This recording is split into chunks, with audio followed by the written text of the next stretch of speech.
16 வயது சிறுமியை விபச்சாரத்தில் தள்ளிய கும்பல் கைது. திருவாரூர் மாவட்டத்தில் 16 வயது சிறுமியை விபச்சாரத்தில் ஈடுபடுத்திய நபர்களை போலீசார் கைது செய்துள்ளனர். நிறைமாத கர்ப்பிணியாக மன்னார்குடி அரசு ஆஸ்பத்திரியில் அனுமதிக்கப்பட்டு ஆண் குழந்தை பிறந்தது. சந்தேகமடைந்த ஆஸ்பத்திரி நிர்வாகத்தினர் தகவல் அளித்ததை அடுத்து மகளிர் போலீசார் அவரிடம் விசாரணை நடத்தினர். தாயை இழந்த அந்த சிறுமி விபச்சாரத்தில் ஈடுபடுத்தப்பட்டு வந்தது தெரியவந்துள்ளது. சிறுமியை விபச்சாரி தள்ளி 6 பேர் கைது செய்யப்பட்டது.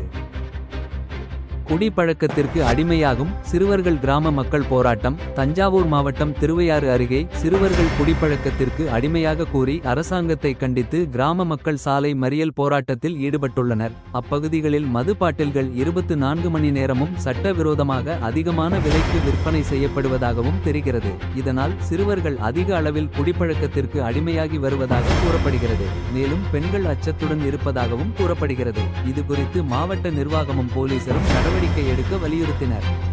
விஜய் பரப்புரை. பொதுச் செயலாளர் புஸ்ஸி ஆனந்த் நேரில் ஆய்வு. தமிழக வெற்றிக்காக தலைவர் விஜய் வரும் செப்டம்பர் 27ஆம் தேதி நாமக்கலில் பரப்புரை மேற்கொள்ள இருக்கிறார். இதற்கான ஏற்பாடுகளை கட்சியின் பொதுச் செயலாளர் ஆனந்த் நேரில் ஆய்வு செய்துள்ளார். அவர் ஆர்டிஓ அலுவலக சாலை, கொய்யரிக்கரை, மதுரை வீரன் கோவில் பகுதி, பூங்கா சாலை உள்ளிட்ட இடங்களை ஆய்வு செய்து பாதுகாப்பு மற்றும் மக்கள் திரள்வதற்கான வசதி குறித்து பார்வையிட்டுள்ளார்.